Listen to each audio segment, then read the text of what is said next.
बस्ती का नाम था रसूलपुर, गली नंबर 13। एक पुरानी तंग गली जिसमें हर मोड़ पर एक झुमके बेचने वाली औरत हर गुरुवार को आती थी। उम्र लगभग 20 साल की रही होगी। उसका नाम था शबनम। झुमके बेचने का काम करती थी। देखने में वो बहुत सुंदर थी। बहन जी, मेरे झुमके लेकर देखो, अगर सबने तारीफ ना की तो कहना। ठीक है, 2 जोड़ी निकाल दो, एक मैं अपनी बहन को भी दे दूंगी। लेकिन गांव की कुछ औरतें उसकी सुंदरता से जलती थीं। एक दिन गांव की कुछ औरतों ने उसे घेर लिया। तू अपने आप को बहुत सुंदर समझती है?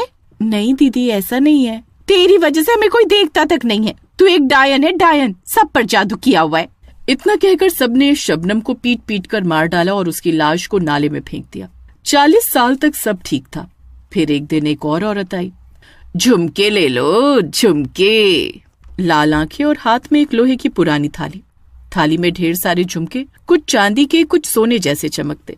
वो औरत गली के हर घर के आगे खड़ी होती और टेढ़ी मुस्कान के साथ कहती, झुमके ले लो, झुमके, किस्मत बदल देंगे ये झुमके। बच्चे, बूढ़े, औरतें सब उसे दूर से देखते, लेकिन कोई पास नहीं जाता। उस औरत का नाम किसी को पता नहीं था। कितने के दिए ये झुमके आपने?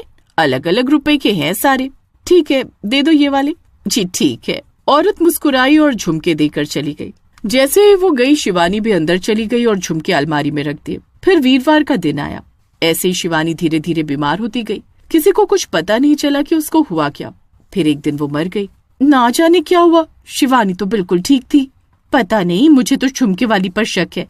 कहते हैं जिसने उसके झुमके खरीदे उसकी जिंदगी बदल गई, लेकिन कैसे बदली ये कहानी हर बार अधूरी रह जाती। झुमके वाली वहीं खड़ी मुस्कुरा रही होती है। ऐसी एक दिन तन्वी 20 साल की होनहार लड़की थी। वो शहर में कॉलेज में पढ़ रही थी और हाल ही में रसूलपुर में अपनी नानी के पास रहने आई थी। नानी श्रीमती सुलोचना देवी बेहद धार्मिक और पुराने समय की औरत थी। गली में पहली बार झुमके वाली को देखकर तन्वी मुस्कुराई। वाओ, कितने सुंदर झुमके हैं। नानी की आंखें फैल गईं। उसे दूर से देखो बच्ची, पास मत जाना, ये औरत चुड़ैल है। नानी, ये सब बातें अब कौन मानता है। लेकिन उसी रात तन्वी ने सपना देखा। एक औरत, वही पीली साड़ी वाली, उसके सिरहाने खड़ी थी और कह रही थी, ये झुमके पहनोगी तो सारी दुनिया तुम्हारी होगी। अगली सुबह तन्वी ने सब अनसुना किया और कॉलेज चली गई। लेकिन दोपहर को वो फिर गली में दिखी, झुमके वाली। झुमके ले लो, झुमके, सुंदर सुंदर झुमके। तन्वी ने नजरें चुराई, लेकिन झुमकों की चमक ने जैसे उसे खींच लिया। कदम अनजाने में ही उस ओर बढ़ने लगे। कितने के हैं ये?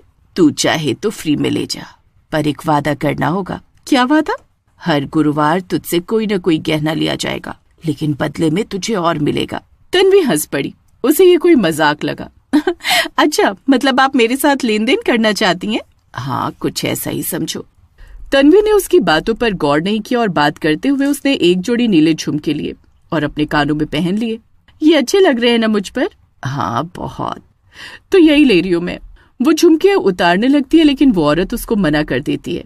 रहने दो, अच्छे लग रहे हैं, पहन के रखो। पहली रात कुछ नहीं होता, लेकिन दूसरे दिन से तन्वी की जिंदगी बदलने लग जाती है। कॉलेज के जो टीचर उसे नापसंद करते थे वो तारीफ करने लग जाते हैं। तन्वी, तुम जो भी काम करती हो सब अच्छा ही होता है बेटा। तन्वी को ये सुनकर अच्छा तो लगा, लेकिन आश्चर्य भी हुआ। तभी उसके पास रिया आई, जो उससे हमेशा चिढ़ती थी। उसने कहा, तन्वी, तुम आज बहुत अच्छी लग रही हो। जिन लड़कियों से उसकी नहीं बनती थी वो उसकी दोस्त बनने लगी। एक हफ्ते में ही तन्वी सोशल मीडिया की स्टार बन गई। लेकिन फिर गुरुवार आया। गली में झुमके वाली फिर आई। इस बार उसके हाथ में थाली नहीं थी, बल्कि वो दरवाजे पर दस्तक देने लगी। क्या बात है, नानी कहाँ है आज? तन्वी के कमरे का दरवाजा अपने आप खुला हुआ दिखा। अंदर कोई नहीं दिखा, लेकिन उसकी अलमारी में रखा सोने का कंगन गायब था, वही जो उसकी माँ की आखिरी निशानी थी। तन्वी रो पड़ी। तभी उसे याद आया वादा। ये झुमके ही है सारी परेशानी की जड़। अब तन्वी डरने लगी थी, लेकिन वो झुमके नहीं निकाल सकी। जब भी कोशिश करती, कान से खून बहने लगता। उसके सपनों में अब झुमके वाली हर रात। नानी सही बोल रही थी, ये चुड़ैल ही है। तन्वी अब समझ चुकी थी कि उसने मौत को बुला लिया है। अब हर गुरुवार को तन्वी के जीवन से कुछ न कुछ गायब होने लगा। कभी यादें, कभी कोई प्रियजन। एक गुरुवार उसकी बेस्ट फ्रेंड की रहस्यमयी मौत हो गई। जाने दो मुझे, ले लो अपने झुमके, लेकिन मेरे अपनों को छोड़ दो। तन्वी अब टूट चुकी थी। एक रात तन्वी अचानक गायब हो गई। नानी ने पूरे गांव में तलाश की, लेकिन उसका कोई पता नहीं चला। 3 दिन बाद रसूलपुर गली नंबर 13 में एक नई लड़की दिखी। हाथ में लोहे की थाली, पीली साड़ी, लाल आंखें उसने कहा, झुमके ले लो झुमके, किस्मत बदल देंगे ये झुमके। ये तो मेरी तन्वी की आवाज है। नानी भागते हुए उसके पास गई और बोली, बेटा तन्वी तू कहाँ चली गई थी? मैंने कहाँ कहाँ नहीं ढूंढा तुझे। लेकिन तन्वी जैसे अब होश में नहीं थी और बस बोले जा रही थी, झुमके ले लो झुमके। तन्वी की नानी ने कितने ही मंत्र पढ़े लेकिन तन्वी अब वापस नहीं आई। तन्वी अब गायब हो चुकी थी। सबको अब झुमके बेचने वाली से डर लगने लगा। ले गई ये चुड़ैल मेरी तन्वी, मेरी बच्ची को। वो अब हर वक्त रोती रहती और अपने घर से बाहर आते जाते लोगों को मना करती कि कोई उससे झुमके मत लेना। लेकिन एक बार फिर एक नई लड़की श्रद्धा, जो अपने परिवार के साथ हाल ही में उस गली में शिफ्ट हुई थी, उसने भी वही झुमके वाली देखी। उसे झुमके इतने प्यारे लगे कि बिना कुछ पूछे उसने खरीद लिए। बहुत ही सुंदर है, मुझे आप 5 दे दो। उस रात उसने सपना देखा। पीली साड़ी वाली महिला उसे आईने के सामने खड़ा करती है। श्रद्धा देखती है कि उसका चेहरा अब उसका नहीं बल्कि तन्वी का हो गया है। श्रद्धा चीख कर उठ जाती है। बहुत भयानक सपना है, नई जगह इसीलिए मुझे पसंद नहीं आती है। वो उठकर पानी पीती है और फिर सोने चली जाती है। इस बार वो आराम से सो पाती है। उधर नानी सुलोचना देवी अब थक चुकी थी। उन्होंने एक तांत्रिक भैरवनाथ को बुलाया। भैरवनाथ ने कई वर्षों से इस झुमके वाली आत्मा की कहानी सुनी थी। उन्होंने बताया कि शबनम की आत्मा अभी भी पुरानी बिस्कुट फैक्ट्री के पास जो नाला है उसमें कैद है, वहीं जहां उसकी लाश गाड़ी गई थी। तो क्या करना होगा बाबा? अगर उसकी अस्थियां सही विधि से जलाकर विसर्जित कर दी जाएं और उसकी थाली को कपाल धूप से शुद्ध किया जाए तो शायद उसकी आत्मा को मुक्त किया जा सके। लेकिन मुश्किल ये थी कि वहां जाना जानलेवा था। मैं जाऊंगी अपनी बच्ची के लिए। नहीं, सब साथ ही चलते हैं, यही सही रहेगा। रात के 2 बजे नानी, भैरवनाथ और 2 साहसी युवक विशाल और अमन उस पुरानी फैक्ट्री की ओर निकलते हैं। वो यहीं कहीं है आसपास। 40 साल हो चुके हैं। अब उसकी लाश को तो नहीं निकाला जा सकता, लेकिन उसको बुलाकर खत्म किया जा सकता है।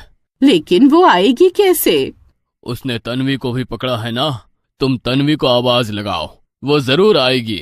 तन्वी, तन्वी बेटा, तुम कहाँ पर हो? आ जाओ अपनी नानी के पास, हम तुम्हें लेने आए हैं बेटा, चलो हमारे साथ।